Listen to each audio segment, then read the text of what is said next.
thank, thank you for that warm introduction, Cam. First year, I had Cam in class. We knew he was going to be a leader even then.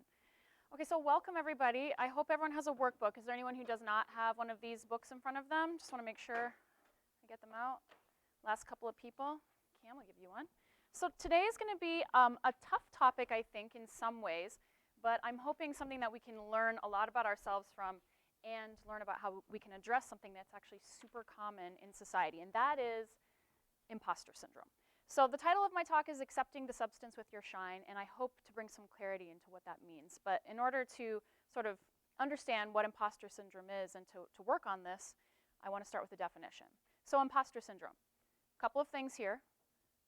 Feeling incompetent despite all evidence of competence. So that would be an example of like continuing to get A's and B's, but then telling yourself, oh, I failed that test. I know I failed that test. So feeling incompetent despite knowing you got the signs that you are good at stuff.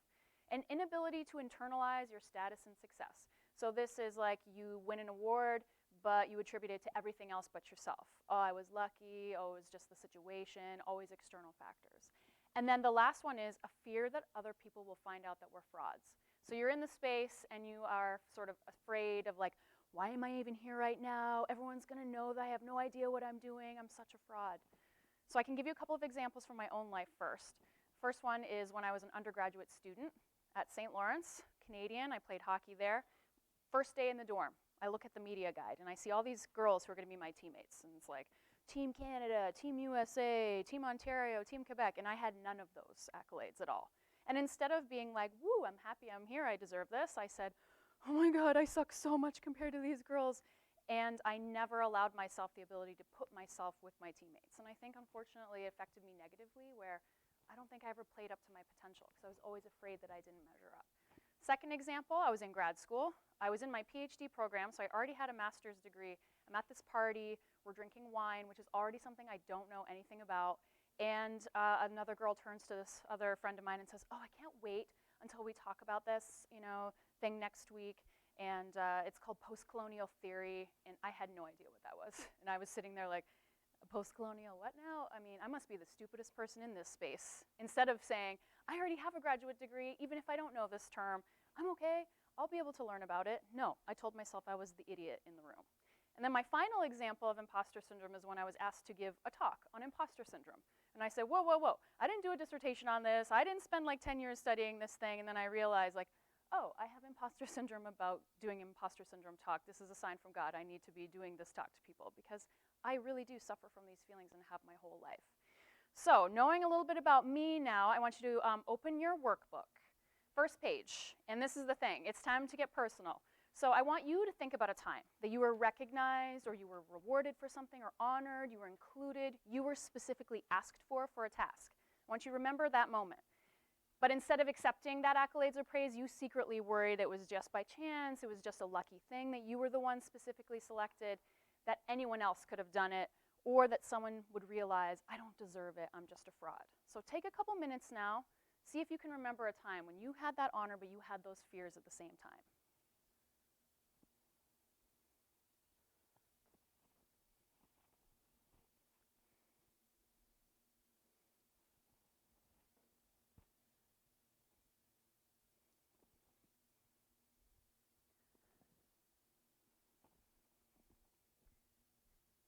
Did I give you one, Priscilla? Yeah? Okay.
15 seconds here to get it wrapped up.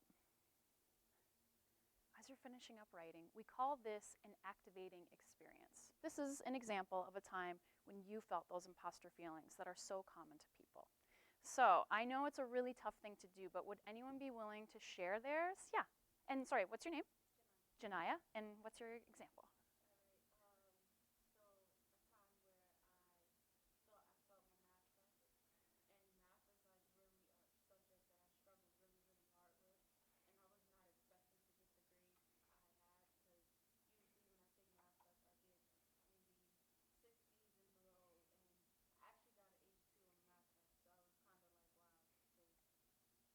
And you hadn't believed in yourself that you could do it, even though you probably put a lot of studying in and did all the work behind it to get that grade. Okay, thank you for sharing. I really appreciate it. Yeah, another one right here. Sorry, what's your name first? Nice to meet you.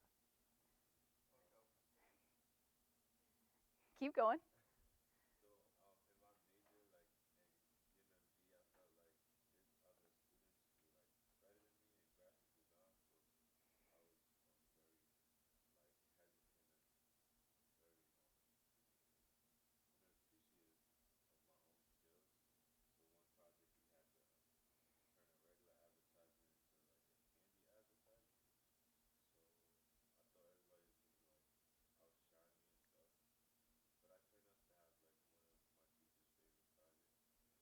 Which was like a surprise to you, like I can't believe it. You had told yourself, these other students have so much more than me.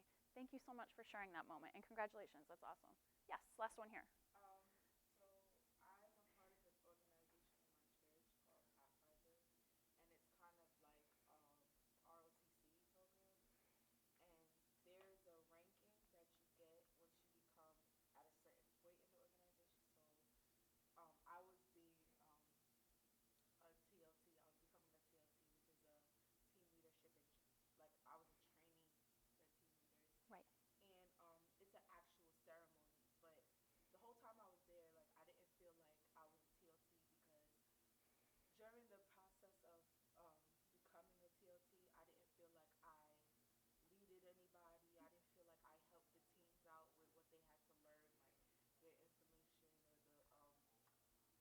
Mm-hmm.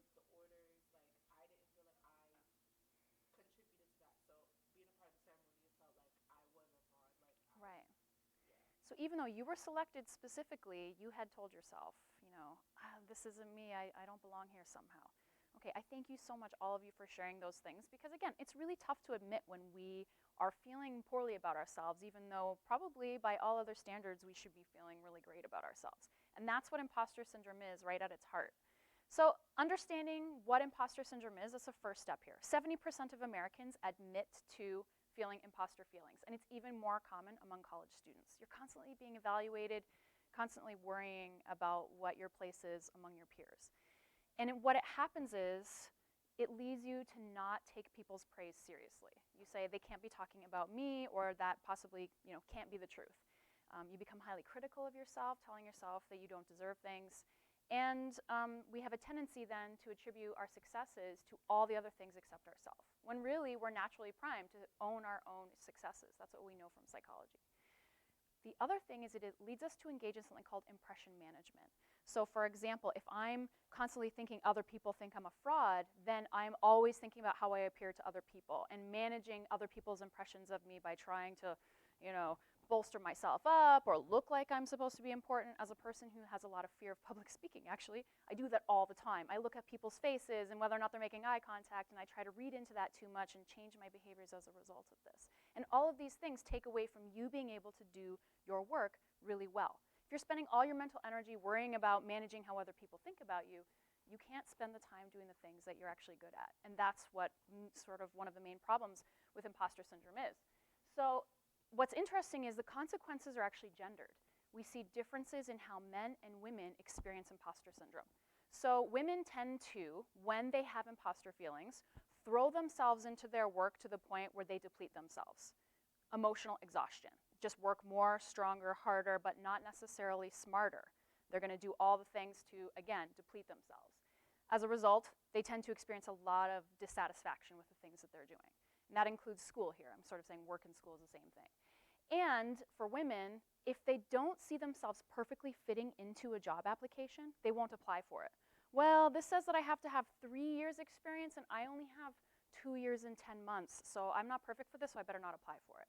So we actually remove ourselves from candidate pools. Now, men, unfortunately, have an extra double standard in society where we sometimes do expect more from men in their workspaces in particular. And what happens when they have imposter feelings is they'll withdraw themselves. Instead of saying, right, I need to work harder, they will pull out and actually do a worse job than they could do because they've internalized this message, I don't deserve to be in this space. And unfortunately, what it means is their performance is sometimes worse. So a lot of people have suggested recently that men actually, unfortunately, suffer from imposter syndrome in worse ways than women do, even though it was initially thought of as only a sort of women's only experience. It's not like that. So as you can imagine, because all of us wrote something down, all of us experience anxiety, all of us experience more likely of having sad feelings pervasively, depression, and unfortunately, low value of ourselves, low self-esteem. So this is a problem. So what I want to do now is to identify whether or not we are actually at risk for experiencing imposter syndrome ourselves. So for the next little bit, I want you to go to the next activity in the workbook. There's like 20 questions or so that you have to answer. Just, don't think too hard about it. Take your first glance at it, and when you get to the end, add up all the points that you receive. So if you're all fives like me, you're 100 out of 100 imposter syndrome, you'll know that's how you add up your score. So go ahead, take a couple minutes.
So as we come to the end here, I see most people on that last page. Add up all of those numbers. Like if you want to get out your calculator from your phone or something, or if you want to do that mentally, up to you.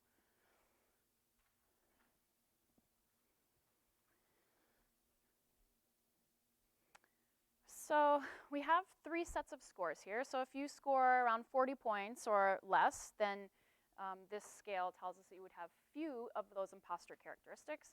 If you score in the range of about 40 to 60, moderate, and 60 to 80, frequent imposter feelings. But it's really this 4th category that we're the most concerned with, and that is 80 or more intense imposter experience. So as I suggested to you before, I am, almost 100 out of 100 here. I have all of these fears all the time.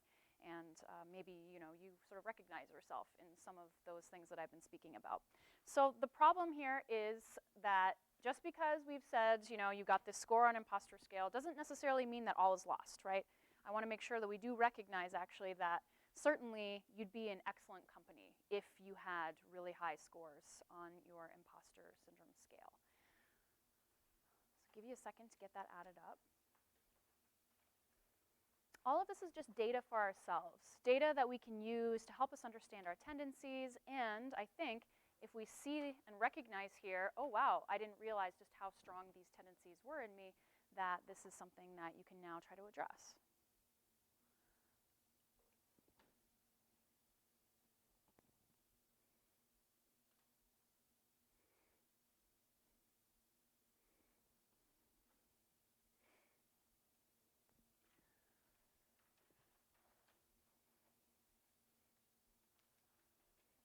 So as we're getting our scores tabulated here, I want you to take a peek too up at the screen, because if you scored in that high range, then like I said, you're in great company. So going around from that top left corner, Ryan Reynolds, J.Lo, Albert Einstein, Natalie Portman, Tina Fey, the incomparable Maya Angelou, every one of these people have admitted at some time to these feelings that you're having here. Really? Maya Angelou said, I don't deserve the recognition? I mean, she inspires millions of people, with her words. And yet all of these individuals said, I felt like I didn't deserve it, or I was internalizing a message that somehow I was a fraud. So again, not all is lost if you have a high imposter score. But one of the things that we want to do then is recognize, okay, what are we going to do about it? And this is where we're going to get into a little bit more detail in terms of trying to think about the different types of imposter syndrome that there are. There are actually 5 different types. Not all of us have exactly the same tendencies, and some of that might have played out in your questions where you said, 100% I'm a 5 out of 5 on this one, but maybe some of those other ones didn't really resonate with you. So let's talk about our third activity, and that is looking at the subtypes of imposter syndrome. The first one of which is called the perfectionist. So if on page 5, you can see the descriptions. Perfectionist is a person who sets really high goals, like actually impossible goals, because this is a person who says it's got to be perfect or it's got to be nothing.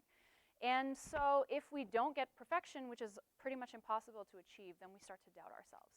So this is a person who feels like they have to do everything themselves too. So you can see whether or not you're a perfectionist simply by the yes/no questions. So why don't we quickly go through those. Again, don't think too hard about them, but to see if you're a perfectionist. Have you been accused of micromanaging? So if you're the leader of a group, you try to control all the things instead of letting people do it themselves. Do you have a hard time letting go and delegating tasks to people? Are you often frustrated or disappointed with other people's efforts? When you set unrealistically high goals that you don't meet, do you ruminate? Do you tell yourself you're not good enough if you didn't achieve perfection? And do you feel like you have to be 100% perfect 100% of the time? Okay, so if you answer mostly yeses, you might be a perfectionist. I highly resonate with this also, and for some of you who do group work and probably hate doing group work, maybe you've experienced some of these questions for yourself. All right, let's move on to the next one. We call this the Superwoman or the Superman, and again, yes or no is going to tell us your tendencies or not. So the Superwoman, this is a person who, because of their imposter feelings, just works harder, longer, and overloads themselves to measure up.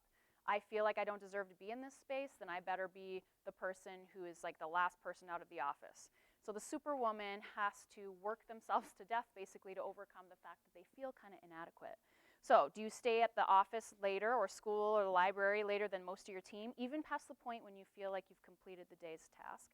Do you get stressed when you're not working and find downtime wasteful? Have you left your hobbies and passions fall away, sacrificing them to your work? And do you feel like you haven't truly earned your title despite numerous degrees and achievements, so you feel pressured to work harder and longer than those around you to prove that you have worth? So that's the Superwoman or Superman. Okay, and then we move on to the third type, natural genius. So this is the person who feels like it has to be natural in order for them to really own it, right? If it's something that required work, then that means it's not as much value. And this is kind of like a race to the bottom. So in my family, it was the kind of thing with my siblings, really competitive. Oh, you got a 90 by studying? Well, I got an 80 without studying, so who's better? Well, why do we have to not value the work? The work is important. So this is the person who thinks that it has to be easy and it has to be quick. And if it's not, that means it's not as valuable. So the natural genius. Are you used to excelling without much effort? Do you tend to get straight A's or gold stars in all the things you do? Were you told frequently that you're the smart one of your family or peer group? Do you dislike the idea of having a mentor because you can handle stuff on your own? When you are faced with a setback, does your confidence tumble because you're not performing as well, and so it invokes feelings of shame? And lastly, do you often avoid challenges because it's so uncomfortable to try something that you're not good at? Let's try the next one, the soloist. So this is a person who thinks that if you ask for help, that means something is wrong with you, actually, right? Because you feel phony if you have to ask for help. And so you refuse assistance because I am worth it, I can do this all by myself. So the soloist, do you firmly believe that you need to accomplish everything on your own? I don't need anyone's help. Does that sound like you? And do you frame requests in terms of the needs for the project rather than yourself as a person?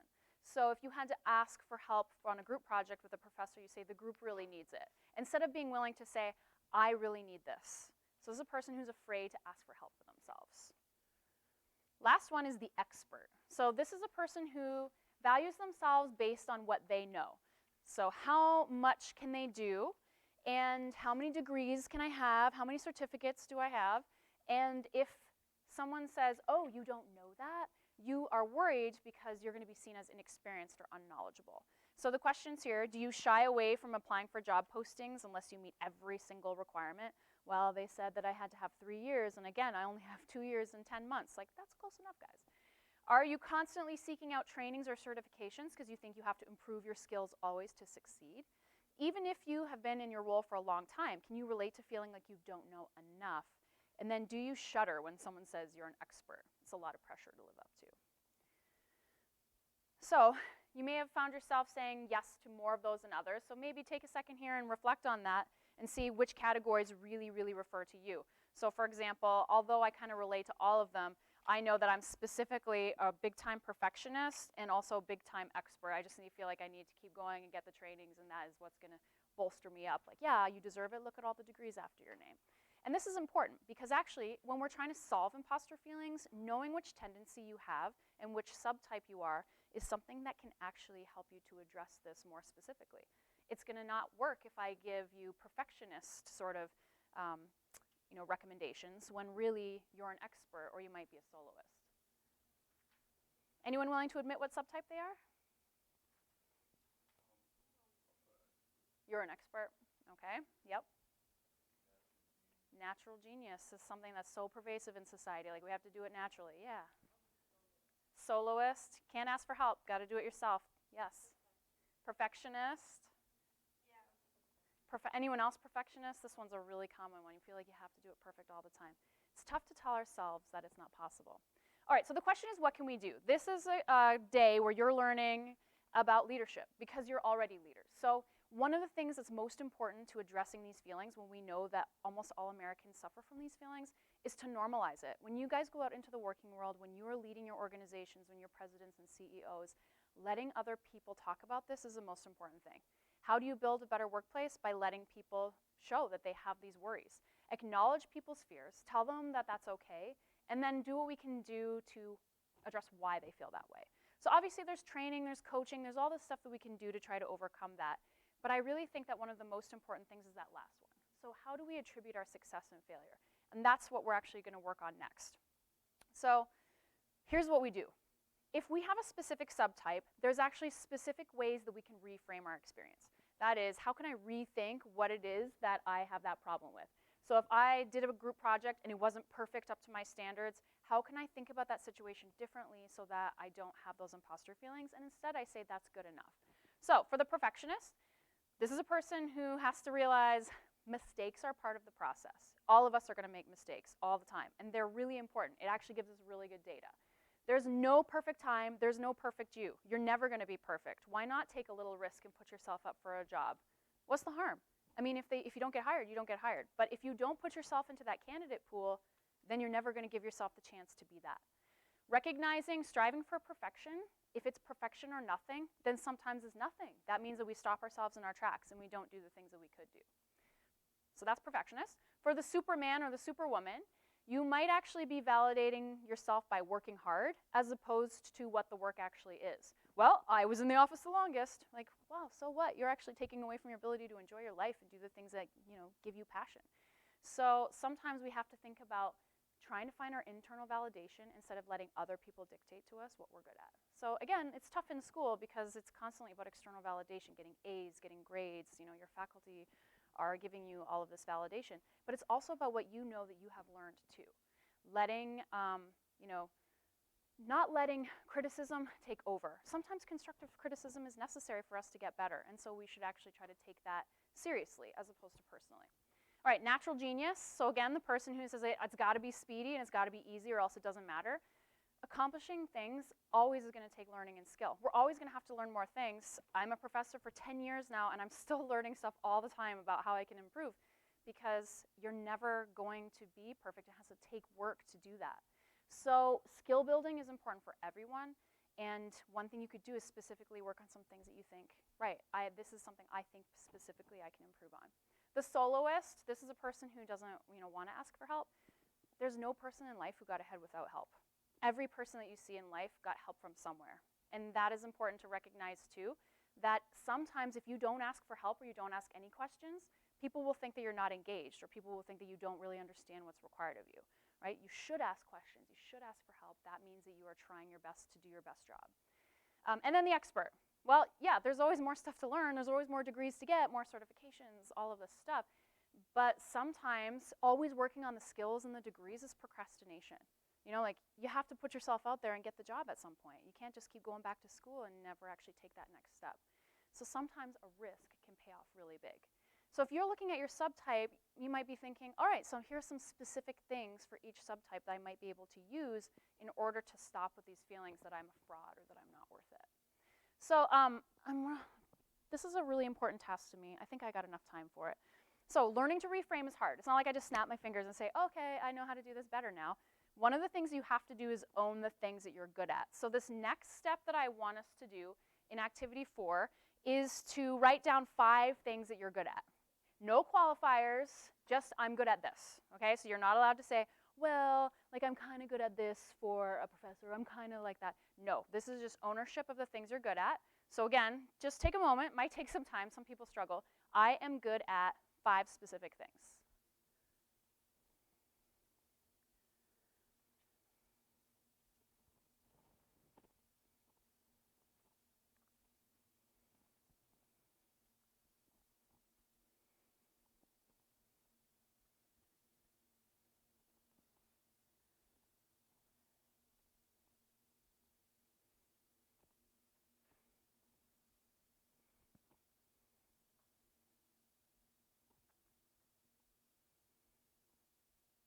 And it can literally be anything.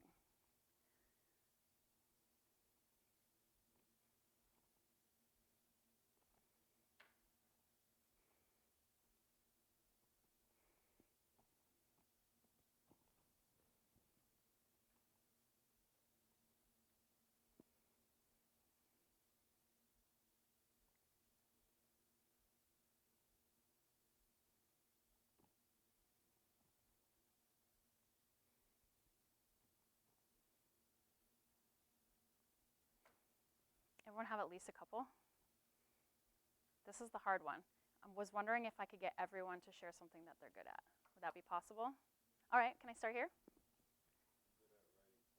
You're good at writing poetry. Awesome. Yeah. You're good at being active. Awesome, love that too. Cool. How about over here? Slick back ponytails. I love it. These are all things that we're good at. Heck yeah, right here. I love it. How about here? You're good at listening? Good at connecting? Good at fixing things? Okay, how about here? I'm good at listening as well and following instructions. Following instructions? How about here? Good at listening? Okay, how about here? Okay, I love it. Yours too? You're good at listening and comforting? Okay. The thing is, we're all good at things. And really, we've been given a message in society sometimes that we have to be so humble that we can't accept that we actually do have qualities that we should admire in ourselves. This is not you being cocky. This is taking ownership of the things that you are good at. It's really, really hard to do this sometimes. Sometimes people really struggle to come up with 5. What I'm asking you to do is accept this. People want to recognize you sometimes for the things that you do well. They want to give you some shine. They want to put a crown on your head. Okay? Now is the time to accept that there's substance behind that. It's not just about other people saying and this and I don't deserve it. It's taking ownership of that. So the last thing that we're going to do today is talk about a way that we can go about actively reframing all the time so that this is a natural process for us. When I walk into a room and I'm feeling like an imposter, instead, I'm going to have a skill set that allows me to rethink that situation and try to replace my scary anxieties with something that's a bit better thinking. So this is a psychology approach called the ABCDE method. It's a cognitive psychology approach. Anyone in here taking psychology or thinking about being a therapist at all? Okay, you never know. Maybe you will. So this is kind of borrowing from psychology. And the A through E are the activating event, which you've already actually written down one. The belief, so identifying the things that were scary to you in that moment, and I think we've already done that too, like this, the reason I felt like I didn't earn that particular position that I was holding, and the consequences too. So if I gave you my example from my undergrad years, when my imposter feelings were that, oh my gosh, I'm looking through this media guide and I don't live up to anybody else that's here, the beliefs were, I have no value here, and the consequence was, I didn't play very well, I think, as a result of that. I didn't give myself a chance to be great.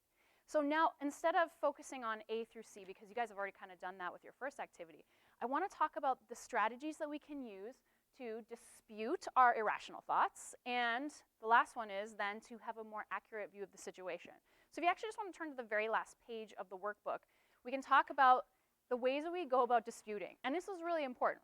So, for example, if the same thing happened to your best friend, would you say, yeah, he didn't deserve that at all? Or would you say, you're nuts, you earned that, like own that, that's you, right? All of us would probably support our best friends and our loved ones.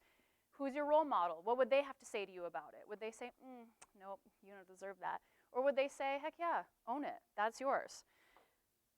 What about other explanations besides I'm an imposter?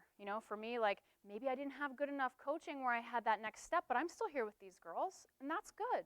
Like maybe I'm not going to be the best player on this team, but I earned the right to be here. That would have been a different way to dispute. How about playing it out to the end?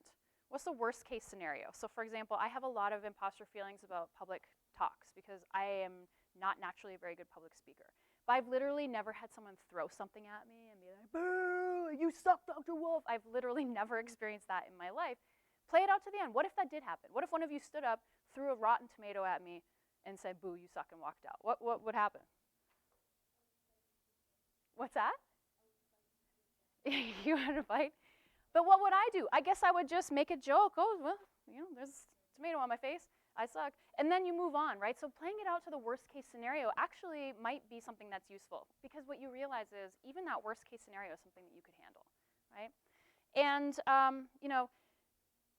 what would be a more positive interpretation of that thing? So maybe we can just take a second now. I want you to go back to your very first thing that you wrote about when you felt like you were an imposter, and I want you to dispute it, or I want you to play it out to the end, where you say, oh, I didn't deserve that, or oh, it was the wrong thing for me. I want you to dispute yourself and your feelings, and instead I want you to do the last part. What actually would have been a better way to think about that? How could you have owned that instead? So if we're thinking about some of the examples that were given, you could say, what? Instead of, I didn't deserve this position, what could you have said instead? You could say that I earned it. I did something that put me in it. I earned it. I, separated myself from the pack, and so I was able to get that position. Absolutely. Take a minute here. This is the last thing, and I want to make sure that we do that. Do this dispute and effect.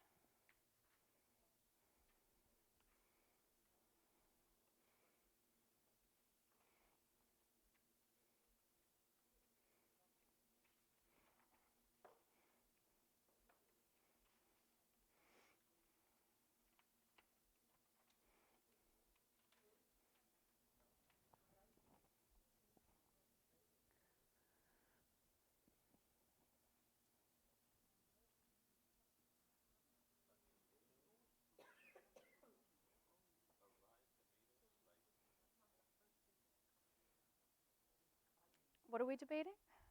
Somebody throws a rotten tomato at you. What is your We're debating on how the first thing she thought about was To fight?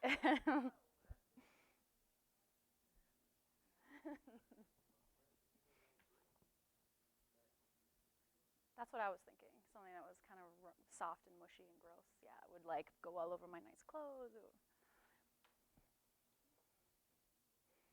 You know what we call this in psychology? The fight or flight response. So maybe you got the fight response.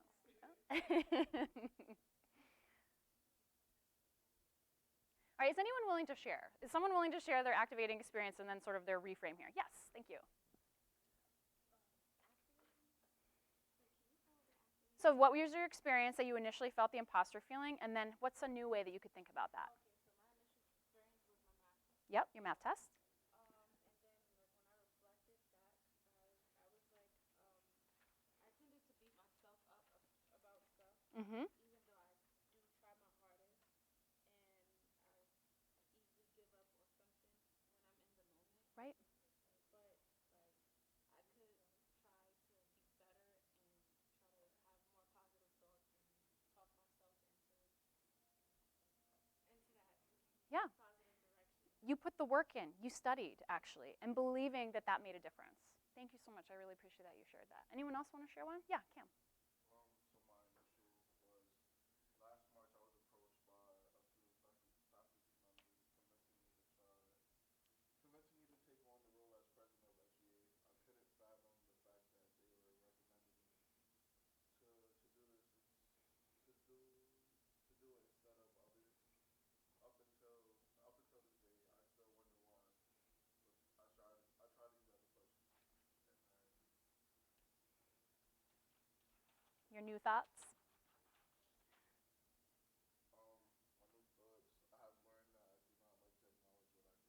Mm-hmm. You don't want to acknowledge that you put in the effort, you put in the time, you put in the work. Again, you didn't accept the substance behind the shine of people asking you to be the president. That's a great example. Thank you so much for sharing.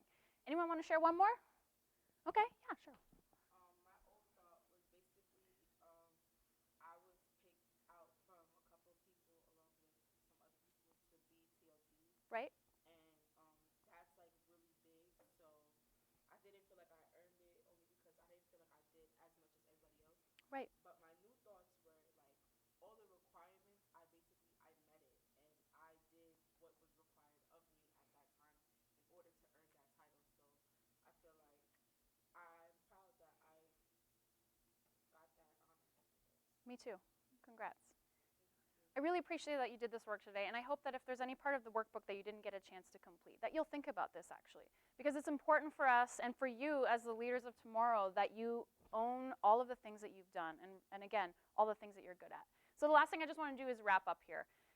And coming back to that message of owning the substance behind your shine. Someone's shining a light on you, they're giving you that reward, recognize you earned that. And I come back to one of my favorite quotes from Maya Angelou, who was actually quoting James Baldwin at the time. Your crown has been bought and paid for. Put it on your head and wear it. That's it, guys. Thank you so much for your time today. Hope you enjoy the rest of your weekend.